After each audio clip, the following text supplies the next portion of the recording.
नमस्कार मंडळी. आज आपण एका खूप प्रसिद्ध पुस्तकाबद्दल बोलणार आहोत.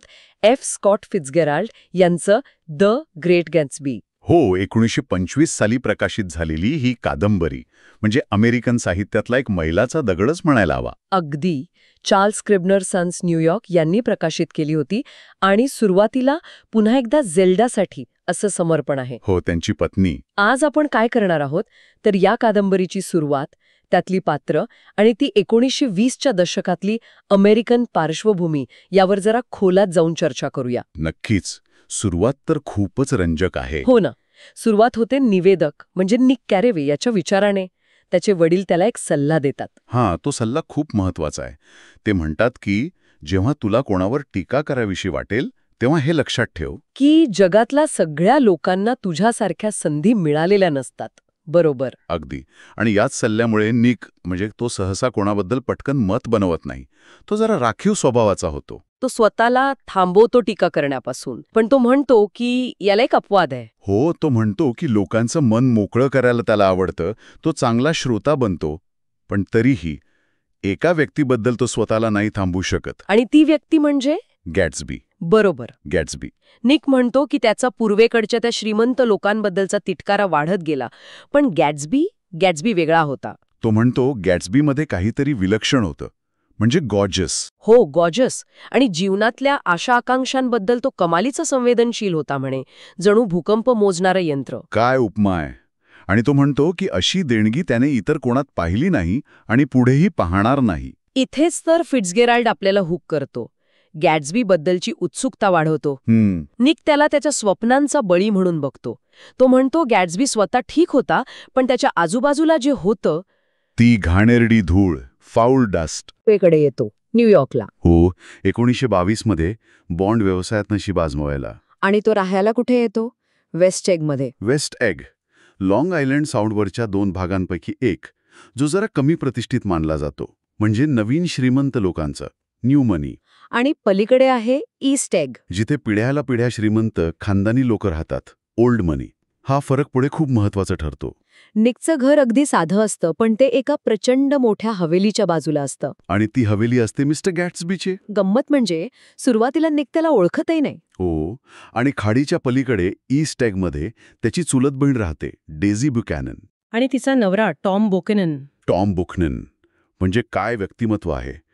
प्रचंड श्रीमंत, धिप्पाड, पण तितकाच उद्धट आणि काय म्हणतात त्याला, वंशवादी विचारांचा. तो येलमध्ये निकचा सिनियर असतो, पूर्वीचा फुटबॉल स्टार. त्यांची लाईफस्टाईल एकदम विलासी, पण त्यात एक पोकळपणा आहे. ते नुकतेच शिकागोहून आलेले असतात, कदाचित काहीतरी सोडून. मग निक त्यांच्याकडे जेवायला जातो एका संध्याकाळी. तिथे भेटते डेझी आणि तिची मैत्रीण जॉर्डन बेकर, गोल्फ खेळाडू. घरातलं वातावरण सुरुवातीला खूप आकर्षक वाटतं. पांढरे पडदे, डेझी आणि जॉर्डन पांढऱ्या कपड्यांत. हो, जणू काही तरंगत आहेत. पण त्या वरवरच्या सौंदर्यामागे एक तणाव जाणवतो. डेझीचा आवाज. निक त्याचं वर्णन करतो, पैशाने भरलेला आवाज. लोकांना खेचून घेणारा. पण तिच्या बोलण्यातून, वागण्यातून एक प्रकारची उदासी, एक असमाधान डोकावत राहतं. बरोबर. आणि जेवताना टॉम एका पुस्तकाचा उल्लेख करतो, the rise of the coloured empires. आणि मग तो वर्णश्रेष्ठत्वावर बोलायला लागतो. त्याची ती संकुचित वृत्ती तिथेच दिसते. आणि त्याच वेळी फोन वाजतो. हां. आणि डेझीच्या प्रतिक्रियेवरून आणि जॉर्डनच्या कुजबुजीवरून कळतं की हा टॉमच्या प्रेयसीचा फोन आहे, न्यूयॉर्कमधल्या मिर्कल विल्सनचा. आणि मग वातावरणातला तणाव अजून वाढतो. त्यांच्या नात्यातला फोलपणा, टॉमचा दांभिकपणा सगळं उघडं होतं. श्रीमंतीच्या जगात नैतिकता कशी गुंडाळून ठेवली जाते हे दिसतं. आणि मग डेझी तिच्या मुलीबद्दल काहीतरी बोलते, खूप धक्कादायक. हो, ती म्हणते मुलगी झाली कळावर ती रडली आणि आशा व्यक्त केली की तिची मुलगी एक सुंदर छोटी मूर्ख, ब्युटिफुल लिटिल फूल व्हावी. कारण या जगात मुलींसाठी तेच सर्वोत्तम आहे असं तिला वाटतं. काय भयानक विधान आहे. त्या काळातल्या स्त्रियांची स्थिती आणि मर्यादा यावरचं हे भाष्य आहे. डेझी स्वतःला अडकलेलं पाहतीये आणि मुलीसाठी वेगळं भविष्य तिला दिसत नाहीये. जॉर्डन बेकर ही नंतर निकजवळ टॉमच्या अफेअरबद्दल अगदी सहज बोलते. ती किती थंड आणि अलिप्त आहे हे दिसतं. त्या संध्याकाळी परत येताना निक पहिल्यांदा गॅट्सबीला पाहतो. हो, अंधारात लॉनवर एकटा उभा असलेला गॅट्सबी.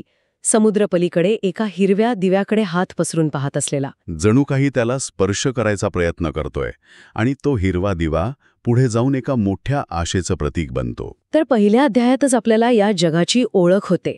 अमाप संपत्ती, वरवरचा दिखावा, आतला पोकळपणा आणि गॅट्सबीचं रहस्यमय आगमन. आणि त्या हिरव्या दिव्याचं गोड.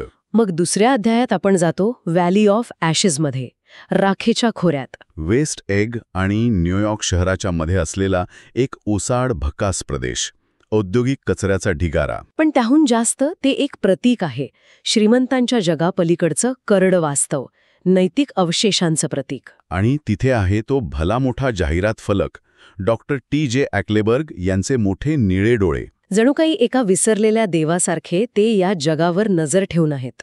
याच ठिकाणी जॉर्ज विल्सन नावाचा एक गरीब मेकॅनिक राहतो आणि त्याची बायको मिल्टन, ती टॉम ब्युकॅननची प्रेयसी. टॉम मुद्दाम निकोला विल्सनच्या गॅरेजवर घेऊन जातो मिर्टलला भेटायला. मिर्टल म्हणजे उत्साही पण जीवनाला कंटाळलेली, तिला यातून बाहेर पडायचंय. टॉम तिला न्यूयॉर्कला बोलवतो. मग ते तिघं न्यूयॉर्कला जातात. टॉमने मिर्टलसाठी तिथे एक छोटंसं अपार्टमेंट घेतलं आहे आणि तिथे एक पार्टी सुरू होते. फिट्झगेराल्डने त्या पार्टीचं वर्णन इतकं छान केलंय. लहानशी जागा, धूर, गर्दी, दारू, उथळ गप्पा. एक प्रकारची बेचैनी. मिर्टल नवीन कपडे घालून बदलते, जणू उच्च वर्गात पोचल्यासारखी वागते, पण ते वरवरचं असतं. तिथे तिची बहीण कॅथरीन आणि मॅकी नावाचं जोडपंही येतं. पार्टी पुढे सरकते तशी आणखी गोंधळलेली होते. गॅट्सबीबद्दल परत अफवा. कुणी म्हणतं तो कायझर विल्हेमचा नातेवाईक आहे. कॅथरीन तर म्हणते की टॉम आणि मिर्टल लग्न करू शकत नाहीत कारण डेझी कॅथलिक आहे, जे खोटं आहे. आणि त्या पार्टीचा शेवट अत्यंत हिंसक. हो, मिर्टल डेझीचं नाव घेते आणि टॉमला चिडवते. आणि संतापलेला टॉम तिच्या नाकावर भुक्की मारतो. भयानक आहे ते. टॉमचा हिंसक स्वभाव आणि त्या जगातल्या पुरुषांची वृत्ती दिसते. निक तर सुन्न होऊन बाहेर पडतो. त्याला त्या जगाचं कुरूप रूप दिसतं. मग येतो तिसरा अध्याय आणि आपण थेट गॅट्सबीच्या जगात प्रवेश करतो. त्याच्या त्या भव्य पार्ट्या. काय वर्णन आहे त्या पार्ट्यांचं. जणू काही मोठे उत्सव. शेकडो लोक येतात, अनेकदा निमंत्रणाशिवायच. महागडं संगीत, ऑर्केस्ट्रा, नाचगाणं, दारू, रोषणाई, सगळं कसं एकदम चकचकीत. पण गंमत म्हणजे यातले बहुतेक लोक गॅट्सबीला ओळखतही नाहीत. हो ना, त्यांनी त्याला कधी पाहिलेलं नसतं. ते फक्त त्या चंगळवादासाठी, ग्लॅमरसाठी आलेले असतात. हे रोरिंग 20sचं चित्र आहे. वरवरचा झगमगाट आणि आतला पोकळपणा. निक, ज्याला चक्क निमंत्रण मिळालं आहे, तो त्या पार्टीत एकटा पडल्यासारखा फिरतो, गॅट्सबीला शोधत. त्याला यजमानाचे आभार मानायचे असतात. तिथे त्याला परत जॉर्डन बेकर भेटते. ते एकत्र फिरताना गॅट्सबीबद्दल आणखी अफवा ऐकतात. त्याने खून केलाय, तो जर्मन हेअर होता, वगैरे वगैरे. त्याचं गूढ वाढतच जातं. मग ते लायब्ररीत जातात. तिथे त्यांना तो म्हातारा चष्मेवाला माणूस भेटतो, आउलाइज. हो, तो गॅट्सबीच्या पुस्तकांबद्दल आश्चर्य व्यक्त करतो. त्याला वाटलेलं की ती खोटी पुस्तकं असतील, फक्त दिखाव्यासाठी. पण ती खरी पुस्तकं आहेत हे पाहून तो प्रभावित होतो, अगदी पानही न कापलेली. हे पण गॅट्सबीच्या व्यक्तिमत्वावर प्रकाश टाकतं. हा दिखावा किती खरा, किती खोटा, तो स्वतःला सुसंस्कृत दाखवण्याचा प्रयत्न करतोय का? आणि मग अखेर निकची भेट गॅट्सबीशी होते, अगदी अनपेक्षितपणे. गॅट्सबी तरुण, देखणा आहे आणि त्याची स्माईल, निक म्हणतो ती खूप आश्वासक आहे. हो, ती स्माईल निकवर खूप परिणाम करते. तो निकशी खूप आदराने बोलतो, सतत ओल्ड स्पॉट म्हणतो. ओल्ड स्पॉट, त्याची खासियतच आहे ती. त्यांच्यात युद्धाबद्दल थोडं बोलणं होतं, त्यामुळे कनेक्शन तयार होतं. पण गॅट्सबीचं व्यक्तिमत्व आकर्षक असलं तरी गूढ वाटतं. तो स्वतःच्याच पार्टीत कसा त्रयस्थ असतो. दारू पित नाही, पाहुण्यांपासून हरा अलिप्त. तो कुठून आला, काय करतो, काहीच कळत नाही. जॉर्डन म्हणते की तो ऑक्सफर्डमध्ये शिकला होता म्हणे, पण तिचा विश्वास बसतच नाही. पार्टीच्या शेवटी गॅट्सबी जॉर्डनशी बराच वेळ खासगीत बोलतो. जॉर्डन परत आल्यावर निकजवळ म्हणते की तिने आत्ताच एक अत्यंत आश्चर्यकारक गोष्ट ऐकली आहे. पण ती काय आहे हे ती सांगत नाही. आणि पार्टी संपताना गोंधळ होतो. तो लायब्ररीतला माणूस गाडी खड्ड्यात घालतो, चाक तुटतं. हा प्रसंग म्हणजे त्या काळातली बेफिक्री, मध्यधुंदपणा आणि येणाऱ्या धोक्याची सूचना आहे. अध्यायाच्या शेवटी निक जॉर्डन बेकरबद्दल विचार करतो, तिच्यातील अप्रामाणिकपणाबद्दल. तिला गोल्फमध्ये फसवणूक केल्याचा आरोप असतो. ती बेदरकारपणे गाडी चालवते, तरी निक तिच्याकडे ओढला जातो. आणि स्वतःबद्दल म्हणतो की तो जगातल्या मोजक्या प्रामाणिक लोकांपैकी एक आहे. जॉर्डनची बेपरवाही तिच्या नैतिकतेतही आहे, हे निक ओळखतोय हळूहळू. 4थ्या अध्यायाची सुरुवात तर गॅट्सबीच्या पाट्यांना येणाऱ्या लोकांच्या यादीने होते. काय लांबलचक यादी आहे ती. ईस्ट एग, वेस्ट एग, चित्रपटसृष्टी, नाट्यसृष्टी, अगदी संशयास्पद पार्श्वभूमीचे लोकसुद्धा. यातून गॅट्सबीचे कॉन्टॅक्ट्स किती मोठे आहेत आणि त्याचं जग किती विविध आणि संदिग्ध आहे हे दिसतं. मग गॅट्सबी निकोला त्याच्या त्या प्रसिद्ध पिवळ्या गाडीतून शहरात लंचसाठी घेऊन जातो. आणि प्रवासात तो स्वतःची कहाणी सांगतो, निकचा विश्वास जिंकण्यासाठी. हो, ती फिल्मी कहाणी. श्रीमंत कुटुंबात जन्म, सगळे वारले, ऑक्सफर्डमध्ये शिकलो, युद्धात पराक्रम केला, युरोप फिरलो, रत्न जमवली. निकचा क्षणभरही विश्वास बसत नाही. इतकी अविश्वसनीय वाटते ती. पण मग गॅट्सबी पुरावे दाखवतो. मॉन्टेनेग्रोकडून मिळालेलं पदक, ऑक्सफर्डचा फोटो. निक गोंधळतो. कदाचित खरं असेल. गॅट्सबी हेही सांगतो की त्याला निककडून एक मोठं काम करून घ्यायचं आहे, जे जॉर्डन सांगेल. आणि त्याच प्रवासात ती पोलिसाची घटना घडते. हो, पोलीस गाडी अडवतो, पण गॅट्सबी फक्त एक कार्ड दाखवतो आणि पोलीस सलाम करून सोडून देतो. यातून गॅट्सबीचा वशिला आणि त्याचे कदाचित बेकायदेशीर संबंध स्पष्ट होतात. त्याचा प्रभाव दिसतो. शहरात लंचच्या वेळी गॅट्सबी निकची ओळख मेयर वोल्फशिमशी करून देतो. काय माणूस आहे तो. त्याचे कफ बटन माणसाच्या दाढेचे बनलेले आहेत. आणि तो 1919ची वर्ल्ड सिरीज फिक्स केल्याबद्दल अगदी सहज बोलतो. यावरून स्पष्ट होतं की गॅट्सबीचे संबंध गुन्हेगारी पार्श्वभूमीच्या लोकांशी आहेत आणि त्याची संपत्ती कायदेशीर नाहीये. आणि त्याच रेस्टॉरंटमध्ये अचानक टॉम बुकॅनन भेटतो. आणि टॉमला पाहताच गॅट्सबी एकदम विचित्र वागतो, अस्वस्थ होऊन नाहीसा होतो. या प्रतिक्रियेमुळे निकच्या मनात गॅट्सबी आणि बुकॅनन कुटुंबातल्या भूतकाळाबद्दल अजून उत्सुकता वाढते. नक्कीच काहीतरी जुनं कनेक्शन आहे. मग लंचनंतर जॉर्डन बेकर निकसमोर गॅट्सबीचं रहस्य उलगडते. ती सांगते 1917मध्ये लुईव्हिलमध्ये डेझी फे, तेव्हाचं नाव, आणि तरुण सैनिक जे गॅट्सबी एकमेकांच्या प्रेमात होते. पण गॅट्सबी तेला गरीब होता, तो युद्धावर गेला. डेझीच्या घरच्यांनी हे नातं कधीच स्वीकारलं नसतं. आणि गॅट्सबी युद्धावर असताना डेझीने श्रीमंत टॉम बुकॅननशी लग्न करायचं ठरवलं. जॉर्डन एक धक्कादायक गोष्ट सांगते. लग्नाच्या आदल्या रात्री डेझीला गॅट्सबीचं पत्र मिळतं. ते वाचून ती खूप अस्वस्थ होते, रडते, मोत्यांचा हार तोडून टाकते, लग्न मोडायचा विचार करते. पण तिची समजूत काढली जाते आणि ती दुसऱ्या दिवशी टॉमशी लग्न करते. आणि जॉर्डन सांगते की गॅट्सबीने ही सगळी संपत्ती कमावली आणि वेस्ट एगमध्ये डेझीच्या घरासमोर तो बंगला घेतला. फक्त डेझीच्या जवळ राहण्यासाठी. तो हिरवा दिवा डेझीच्या घराच्या धक्क्यावरचा आहे आणि गॅट्सबी रोज रात्री तिकडे पाहत असतो. काय वेड आहे. आणि निककडून त्याला काय मदत हवी आहे तर निकने डेझीला सहज चहासाठी बोलवावं, म्हणजे गॅट्सबी तिथे योगायोगाने येईल आणि 5 वर्षांनी डेझीला पुन्हा भेटेल. त्याच्या त्या भव्य पार्ट्यांचा उद्देशही हाच होता, डेझीचं लक्ष वेधून घेणं. हे सगळं ऐकून निक थक्क होतो.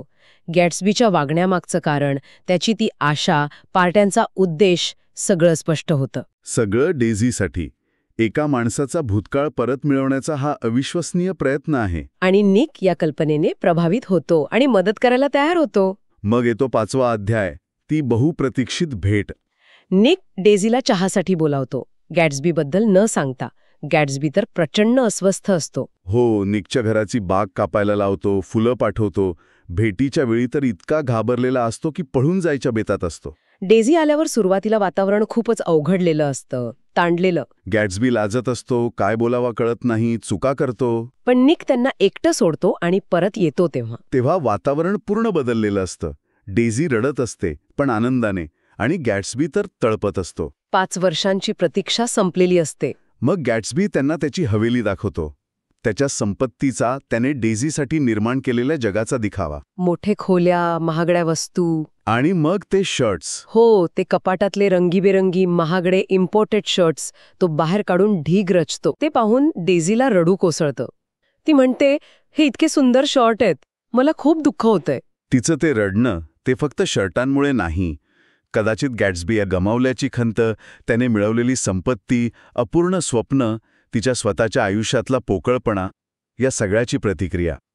तिच्यातला भौतिकवादही दिसतो त्यात. गॅट्सबी डेझीला सांगतो की तो हिरवा दिवा तिच्या घराच्या धक्क्यावरचा आहे. तो दिवा, जो इतकी वर्ष त्याच्यासाठी आशेचं प्रतीक होता, आता डेझी समोर आल्यावर त्याचं महत्त्व गमावून बसतो.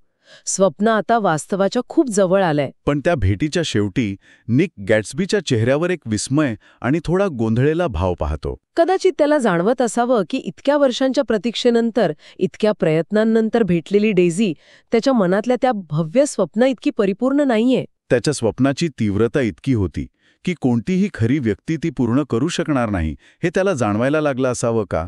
मग 6व्या अध्यायात फिट्झगेराल्ड गॅट्सबीचा खरा भूतकाळ उघड करतो. त्याचं खरं नाव जेम्स गॅट्स, नॉर्थ डकोटामधला एका गरीब शेतकरी कुटुंबातला. त्याला त्याच्या गरिबीची लाज वाटत असते. वयाच्या 17व्या वर्षी तो घर सोडतो आणि स्वतःची नवीन ओळख निर्माण करतो, जे गॅट्सबी. प्रचंड महत्वाकांक्षी, त्याला श्रीमंत व्हायचंय. मग त्याची भेट डॅन कोडी नावाच्या एका म्हाताऱ्या श्रीमंत माणसाशी होते. कोडी त्याला जहाजावर पर्सनल असिस्टंट म्हणून ठेवतो. 5 वर्ष तो कोडीसोबत जग फिरतो, श्रीमंतांच्या सवयी शिकतो. कोडीच्या व्यसनामुळे गॅट्सबी मात्र दानूपासून दूर राहतो. कोडीच्या मृत्यूनंतर त्याला $25,000 मिळणार असतात, पण ते मिळत नाहीत. पण त्याला श्रीमंतीची चटक लागलेली असते. याच अध्यायात काही आठवड्यांनी टॉम बुकॅनन डेझीसोबत गॅट्सबीच्या पार्टीला येतो. आणि टॉमला ती पार्टी अजिबात आवडत नाही. तो गॅट्सबीच्या संपत्तीबद्दल संशय व्यक्त करतो. त्याला वाटतं गॅट्सबी चोरटी दारू विकतो आणि त्या नवीन श्रीमंत लोकांबद्दल तो तुच्छतेने बोलतो. ओल्ड मनीचा अहंकार दिसतो. डेझीलाही पार्टीत अवघडल्यासारखं वाटतं, ती रमत नाही. हे कळल्यावर गॅट्सबी खूप निराश होतो. तो निकजवळ बोलतो. त्याला वाटतं की डेझीने सरळ टॉमला सोडून द्यावं आणि सांगावं की तिने कधीच त्याच्यावर प्रेम केलं नव्हतं. त्याला भूतकाळात परत जायचंय. सगळं काही 5 वर्षांपूर्वी जसं होतं तसं करायचंय. आणि इथेच तो त्याचं ते प्रसिद्ध वाक्य म्हणतो. निक त्याला म्हणतो की भूतकाळ परत आणता येत नाही. त्यावर गॅट्सबी जवळजवळ संतापाने म्हणतो, भूतकाळ परत आणता येत नाही. का नाही? नक्कीच आणता येतो. Can't repeat the past. Y? Of course you can. हे वाक्य, हेच गॅट्सबीच्या शोकांतिकेचं मूळ आहे.